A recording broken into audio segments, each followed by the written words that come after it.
मोहम्मद अली साहब, आप इसके ऊपर क्या राय रखते हैं? क्या आप समझते हैं कि ये एक मीन्स टू एन एंड है, ये जो लार्जर प्रॉब्लम है उसका, कि कहीं ना कहीं जो इस तालिबान हुकूमत है वही चेंज हो जाए पूरी की पूरी? एंड ऑफ कोर्स अमेरिका की तरफ तो इशारा कर रहे हैं, बट इंडिया जिस तरह से इसमें एक बड़ा अहम फैक्टर है, उसकी तरफ भी कहिएगा सर। जी जी बिल्कुल, देखें दो चीजें बिल्कुल वाज़ेह हैं अलीना। पहली बात ये है कि दुनिया इस वक्त जो पूरा वर्ल्ड ऑर्डर है वो बड़ा डिस्टर्ब्ड है, लेकिन एक बड़ी इंटरेस्टिंग सिचुएशन ये है कि जो भी रिसर्जेंट इमर्जिंग या डिक्लाइनिंग पावर्स हैं, चाहे वो अमेरिका हो, चीन हो, रूस हो, वो तीनों अफगानिस्तान को और टेररिज्म को एक अपने नेशनल सिक्योरिटी के लिए बड़ा थ्रेट समझती हैं। ये पाकिस्तान के लिए एक बड़ा इंपॉर्टेंट अपॉर्चुनिटी है, क्योंकि ये कन्वर्जेंस हमारी मॉस्को, बीजिंग, वाशिंगटन से साइमल्टेनियसली बनाता है। मैं आज ही एक रशिया के साथ एक बायलैटरल डायलॉग से आया हूं, तो वहां भी मैं समझता हूं बहुत शदीद तशवीश भी पाई जाती है अफगानिस्तान के हवाले से, और ये कंसर्न पाया जाता है कि जनाब ये सेंट्रल एशिया, उसके साथ साथ रशिया को भी वहां जो दाइश और दीगर तंजीमें हैं वो मुस्तकबिल में निशाना बना सकती हैं। और जो कनेक्टिविटी के इस रीजन में प्रोजेक्ट्स हैं, चाहे वो यूरेशियन हो, चाइनीज हो, BRI CPEC हो, या रूस का कोई इनिशिएटिव हो, उसके लिए जो दहशत गर्दी है ये तमाम इलाकाई ममालिक सबसे बड़ा खतरा समझते हैं। तो मैं समझता हूं, और फिर अभी बड़ा इंटरेस्टिंग आइडिया इफ्तिखार ने दिया, let me expand it further, कि बोर्ड ऑफ पीस एक पैरेलल इंस्टीट्यूशन तो इमर्ज कर रहा है यूएस लेड, और अमेरिका की अगर आप लास्ट ईयर की ट्रंप एडमिनिस्ट्रेशन की एनुअल इंटेलिजेंस असेसमेंट पढ़ें तो उसमें टेररिज्म को ही सबसे बड़ा नेशनल सिक्योरिटी का खतरा करार दिया गया था। तो मैं समझता हूं कि बोर्ड ऑफ पीस के एजेंडे पे अगर ये चीज लाई जाए, क्योंकि वो कोई गाजा स्पेसिफिक तो नहीं है, तो उसमें भी अमेरिका का कंसर्न भी शामिल है। और तुलसी गबाल ने अपनी टेस्टिमनी में भी, जो डायरेक्टर ऑफ नेशनल इंटेलिजेंस है, ये कहा था कि जितने बुरी तरह से बाइडेन एडमिनिस्ट्रेशन यहाँ से निकली थी, इतने बड़े पैमाने पे असलहा अमेरिकी छोड़ के, उसके नतीजे में अमेरिका की सलामती को बड़ा खतरात हैं, और ऐन मुमकिन है कि अमेरिका को दोबारा रजू करना पड़ सके। तो मैं समझता हूँ चीन, रूस, अमेरिका आलमी सतह पे पाकिस्तान के साथ कन्वर्ज करते हैं, और दूसरा मैं समझता हूँ कि साइमल्टेनियसली हमें एक रीजनल अप्रोच की जरूरत है, क्योंकि तमाम जो नेबरिंग कंट्रीज हैं अफगानिस्तान के, उनको अफगानिस्तान से तशवीश है। तमाम दहशतगर्द तंजीमें, उन्होंने जिस तरह बड़ा अच्छा वर्ड यूज किया उमर ने, उन्होंने एक चिड़ियाघर बनाया हुआ है दहशतगर्दों का। वो ETIM उन्होंने चीन के लिए रखी हुई है, IMU सेंट्रल एशिया के लिए रखी हुई है, और जंदुल्ला और अंसारुल्लाह ईरान के लिए, I am also curious, TTP Pakistan के लिए रखी हुई है। Sir very quickly, I am also curious, क्या इस तरह की किसी तब्दीली के लिए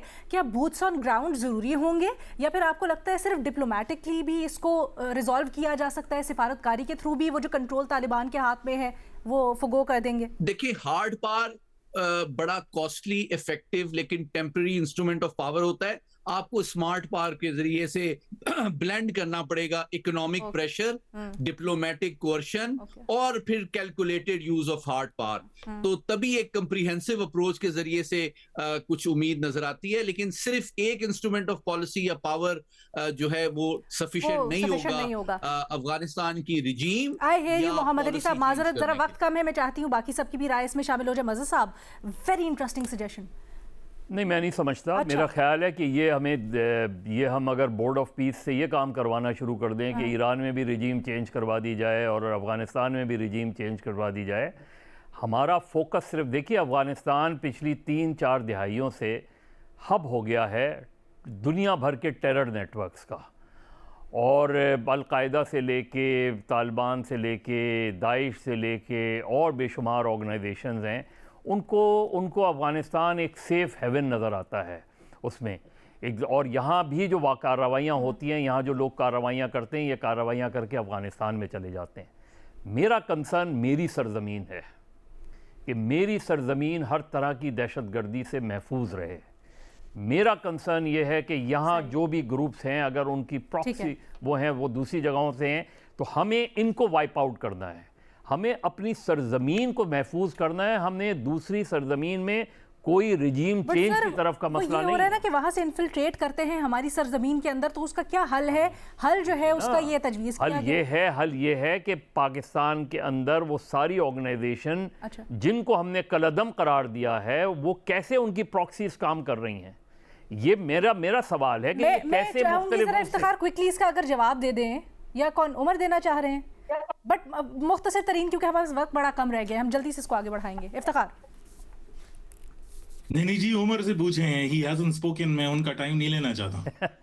नहीं The Iftikhar idea was yours, Iftikhar. बात करें। हाँ। इफ्तिखार साहब, the idea was yours, which is by far the most interesting angle that I've heard. मैं वाजे कर दूं, जो रेजीम चेंज की जो है वो बात की है, वो मैं रेजीम चेंज की बात नहीं कर रहा। मैं बात कर रहा था, ये बात शुरू हुई दोहा मुज़ाकिरात से और दोहा डील से, क्योंकि अफगान तालिबान दोहा डील के नजर जो है वो पावर में आए हैं। दोहा डील के नीचे जो है वो अफगान तालिबान की हुकूमत नहीं थी, वो मखलूत हुकूमत थी। जो ये हुकूमत है वो इंटरिम गवर्नमेंट है। तो आप दोहा डील को ही अगर वापस रिविजिट करके पूरे तरीके से इंप्लीमेंट करा दें, और वो तो वही Technically he is faction right, जो है वो मज़े साहब। करेगा, नहीं तो वो कराएं। और वो तो वही वो यही कह रहे हैं, वो यही कह रहे हैं कि आपको देखिए उसको diplomatic इस वक्त हमारी पोजीशन उमर। क्या है, हम क्या पोजीशन ले रहे हैं जी। कि अफगान तालिबान दोहा डील के मुताबिक काम करें, वो दोहा डील को वायलेट कर रहे हैं, ये हमारी पोजीशन है Absolutely. इस वक्त। जी। तो असल चीज ये है कि हमें मैं यही इसमें- पोजीशन रखनी चाहिए, यही पोजीशन रखनी चाहिए, और अपने मुल्क को महफूज करना चाहिए हर तरह की दहशतगर्दी। Absolutely. जी उमर। तालिबान की ये एक ट्रैक रिकॉर्ड है कि वो हम तो बात कर रहे थे ना, वो तो खाना काबा में बैठ के जो चीजें एग्री करके आए थे उस पर भी उन्होंने अमल नहीं किया। ये उनकी एक हिस्ट्री है। ये जो अभी इधर जो इस्तांबुल में हुआ था, जो इफ्तिखार बात कर रहे थे, उस पर नहीं अमल किया। दोहा कार्ड ये हमारे साथ नहीं हुआ, अमेरिका के साथ हुआ था, उस पर उन्होंने अमल नहीं किया। तो वो ऐसे कोई जरूरी नहीं कि पूरी तरह अमेरिका के कंट्रोल में है। दूसरा ये है कि अमेरिका को इन्वॉल्व करना मतलब ये है कि ट्रंप को इन्वॉल्व करना, जो कि बहुत ही बेतबार आदमी है, अनप्रिडिक्टेबल है। वो ऑलरेडी उसकी बगराम एयरबेस पर नजर है। अगर वो आ जाता है बगराम एयरबेस के चक्कर में, एक और इधर इशू खड़ा हो जाएगा चाइना के साथ। ठीक है, तो इन बाकी कंट्रीज के अपने अपने वो उनको एक थ्रेट फील होती है, लेकिन वो इतने एंगेज हैं कि जिधर उनको एक्टिवली थ्रेट आ रही है वो उन कंट्रीज में ज्यादा एंगेज हैं। अफगानिस्तान जो है वो अभी तक रडार पे उतना नहीं है। पाकिस्तान के लिए सबसे बड़ी थ्रेट जो है वो बड़ा अहम नुक्ता उठाया आपने उमर। मैं चाहती हूँ इफ्तिखार इधर इसका मुख्तसरन अगर जवाब दे दें। इफ्तिखार, अमेरिका का इन्वॉल्व करना एक मीन्स टू एन एंड इस प्रॉब्लम का, या फिर एक और बड़ी प्रॉब्लम? देखिए, फिलहाल तो जो पाकिस्तान ने काउंटर टेररिज्म ऑप शुरू किए हैं, मैं आपको पहले ही बताया, डिप्लोमेसी को चांस देना चाहिए, बिल्कुल देना चाहिए, लेकिन मीनिंगफुल डिप्लोमेसी को। अगर आप वापस एक टोटोलॉजी में जाएंगे, सर, डिप्लोमेसी यही में साइकिल इतना रहेगा। स्वे या इतनी ताकत किसके पास है दुनिया के अंदर कि वो अफगानिस्तान या तालिबान के ऊपर जो है ना, उनको किसी ना किसी चीज के ऊपर कायल कर ले? क्योंकि हमने देखा तो डिप्लोमेसी में वो मैंने किसी तो की बात आपको उस सुनते ही नहीं। बोर्ड का जी नाम बताया है कि उस बोर्ड के ऊपर आप बैठे हैं, वो सारे 8 वो ममालिक के साथ उमर साहब कह रहे हैं कि जिनके ऊपर भी उनका sway उमर है। साहब कहते हैं नहीं, अमेरिका के पास ऐसा क्या है जो मान जाएंगे तालिबान? अगर आप ये समझते हैं कि अमेरिका तो इकोनॉमी अभी तक- जो है वो चोक करना, इकोनॉमी चोक करना जो है वो एक चीज का हल है, वो एक हल हो सकता है, लाइक एक प्रेशर टैक्टिक हो सकता है, वो सब की सब कुंजियां जो है वो अमेरिका के पास। लेकिन यह है कि जो उनको दे रहे हैं वो सिर्फ इतना दे रहे हैं कि ये फौत ना हो। ठीक है, इससे ज्यादा उनको नहीं दे रहे। अब यह है कि अगर वो भी चोक करेंगे ना तो एक ह्यूमैनिटेरियन क्राइसिस क्रिएट हो जाएगा। तो मेरे ख्याल है कि तालिबान जो है वो एक वेस्टर्न वर्ल्ड की इस कंस्ट्रेंट को भी अंडरस्टैंड करते हैं कि जितना ये दे रहे हैं ये हमें सिर्फ जिंदा रहने के लिए दे रहे हैं, वो भी नहीं चाहते कि ये फौत हो जाए। तो आई डोंट थिंक कि ये थ्रेट जो है वो बहुत ज्यादा उनके लिए कोई यूजफुल होगी। लेकिन फिर उमर, देखिए, उस पे तफसीलन जो है वो बहस कर सकते हैं, क्योंकि जिस तरीके से वो पेश जाते हैं, डॉक्यूमेंट को मोज़ैक कहते हैं, और मोज़ैक जो है वो उसको उसमें कभी कोई डायरेक्टली इस तरह ट्रांजैक्शंस नहीं होते। मैं उन डिटेल्स में नहीं जाना चाहता, लेकिन फैक्ट ये है कि इस साल जो कांग्रेस ने लेजिस्लेशन की भी है अमेरिका में, उसमें जो फॉरेन कंपोनेंट का एड है उसमें से 2 ममालिक निकाल लिए हैं, एक अफगानिस्तान है और एक सोमालिया है। ओके।